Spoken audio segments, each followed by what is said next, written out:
જોડવા જેવું શું અને છોડવા જેવું શું? મિત્રો, એક નાનકડો પ્રશ્ન પૂછવાનું મન થાય, મને અને તમને પણ પૂછવાનું મન થાય કે આપણા માતા પિતાની, આપણા કુટુંબના વડીલોની એવી કઈ બાબતો છે જે હજુ આપણામાં જીવે છે અને આપણે ઈચ્છીએ છીએ કે આપણા બાળકો પણ એ વાતો શીખે. હું એક સાદું ઉદાહરણ આપું. હું જે ઘરમાં ઉછર્યો એમાં મહેમાનોની આગતા સ્વાગતા એક બહુ મજાની સંસ્કૃતિ હતી અને આજે પણ એ જોડાયેલી છે. આજે પણ મને એવું થાય કે ઘરે કોઈ આવે તો એને સરસ રીતે ખવડાવવું, પીવડાવવું, એની સરભરા કરવી એ એક મજાની આપણી બધાની આનંદની પ્રવૃત્તિ છે, આનંદનો પ્રક્રિયા છે. તો હું એવું ઈચ્છું કે મારા બાળકો પણ એ શીખે.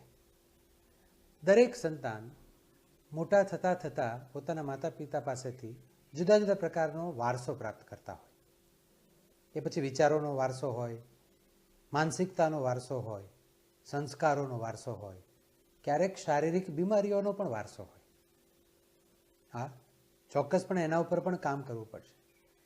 પણ આ વારસો દરેક રીતે આવી જ જાય એવું નથી. આપણે એવું કહેતા સાંભળ્યા છીએ અને અમે પણ એવું ઘણીવાર કહીએ છીએ, જો દેખેગા વહી શીખેગા.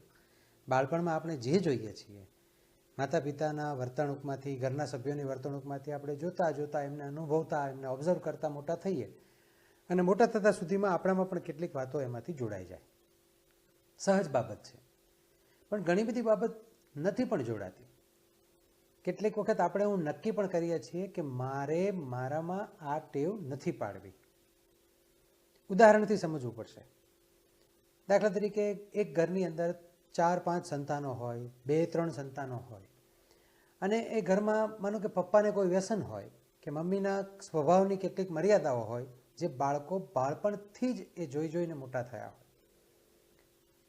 તો આપણે બંને પ્રકારના પરિણામો જોઈએ છીએ. કેટલાક કિસ્સામાં એવું થાય છે કે દીકરી મોટી થતાં સુધીમાં બિલકુલ પોતાના મમ્મી જેવા જ સ્વભાવની બને અને એવું પણ તમે જોયું હશે કે દીકરી મોટી થતાં સુધીમાં બિલકુલ મમ્મીથી વિપરીત સ્વભાવની બને.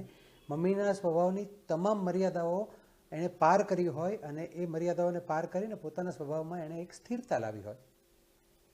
તો એનો મતલબ એમ છે કે દરેક સંતાન મોટા થતાં થતાં ક્યાંક પોતાનું એક અર્થઘટન, પોતાનો એક નિર્ણય પણ કરતા હશે કે આટલું મારે મારા પિતામાંથી લેવું છે અને આટલું મારે નથી લેવું. આ આખા પ્રકરણનું હાર્દ છે જોડવા જેવું, છોડવા જેવું.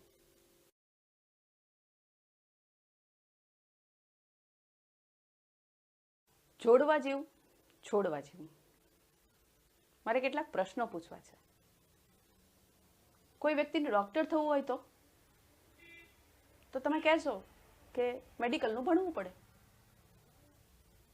કોઈ વ્યક્તિને વકીલ થવું હોય, એન્જિનિયર થવું હોય તો એનો કોર્સ કરવો પડે. ટીચર થવું હોય તો એનું પણ ભણવું પડે. પણ એવું કહું કે મા બાપ થવું હોય તો, કે બાળક ઉછેરવા હોય તો એના માટે કોઈ કોર્સ છે? ના, એનો કોઈ કોર્સ નથી. તો આપણે આ બધું ક્યાંથી શીખીએ છીએ? આપણે આ બધું આપણી આજુબાજુમાંથી શીખીએ છીએ. આપણા મમ્મી પપ્પાએ આપણી સાથે જેવો વ્યવહાર કર્યો, જેવી રીતે આપણને ઉછેર્યા, મોટા કર્યા, એવા જ વ્યવહારો આપણે આપણા બાળકો સાથે કરીએ. આપણા દાદા દાદી, મામા મામી, કાકા કાકી, નાના નાની, જે આજુબાજુમાં છે કપલ્સ, એ બધા જ એના બાળકોને જે રીતે ઉછેરતા હોય એ રીતે આપણે પણ ઉછેરીએ છીએ. એમાં કેટલુંક સારું પણ હોય અને કેટલુંક નબળું પણ હોય. પણ આજે આપણે નક્કી કરવું છે. એમાં જે સારું છે ને એને લેવું છે અને આપણા બાળકો સુધી સવાયું કરીને પહોંચાડવું છે. અમે આ પ્રકરણમાં મારી બા વિશે વાત કરેલી છે. એ ખૂબ નીડર હતી. દરેક પરિસ્થિતિમાં એ સક્ષમતાથી સામનો કરતી. વાંચજો, તમને ગમશે. તમને પણ તમારા માતા પિતા એમાં દેખાશે. આ જ ગુણોને હું મારામાં સવાયા કરીને લાવું તો મારા દીકરામાં, મારા બાળકમાં પણ એ ચોક્કસ આવે જ.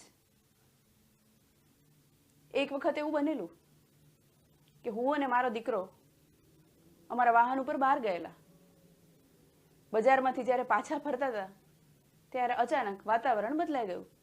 આમ તો ઉનાળાના દિવસ હતા, પણ ઓચિંતાના વાદળો છવાઈ ગયા અને થોડો પવન પણ ફૂંકાવા માંડ્યો.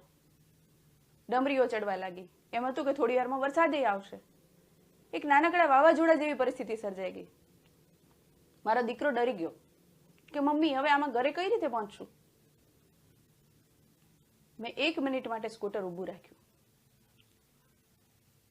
ધીમેથી ઉતરી અને મારા દીકરાને કહ્યું કે જેવી રીતે ઉનાળામાં ગરમી પડે છે ને, શિયાળામાં ઠંડી લાગે છે ને, એ કુદરત છે ને, એ જ રીતે આ પણ કુદરત છે. આ એનું રૌદ્ર સ્વરૂપ છે. બસ આમાંથી થોડી કાળજી સાથે ધીરજથી પસાર થઈ જઈએ અને શાંતિથી ધીમે ધીમે ઘરે પહોંચી જઈએ એટલે બહુ સરસ. આમાં કંઈ ડરવા જેવું નથી. આવી 2-4 ઘટનામાં મને એ નિડરતાથી પસાર થતી જુએ ને એટલે આપોઆપ મારા બાળકમાં નિડરતા આવે જ. આવું તમારી સાથે પણ બનતું હશે. બાળકને આપવું નથી પડતું, એ આપોઆપ લઈ જ લે છે. હા, એવું પણ બને કે કઈ બધી જ વાતો સારી જ હોય એવું જરૂરી નથી. કેટલુંક નબળું પણ હોઈ શકે, તો એ નબળાને આપણે ડિલીટ કરી દઈએ અને જે સારું છે એને સવાયું કરીએ અને આપણા બાળકો સુધી પહોંચાડીએ. જે જોડવા જેવું છે એને જોડીએ અને છોડવા જેવું છે એને છોડી દઈએ. Thank you.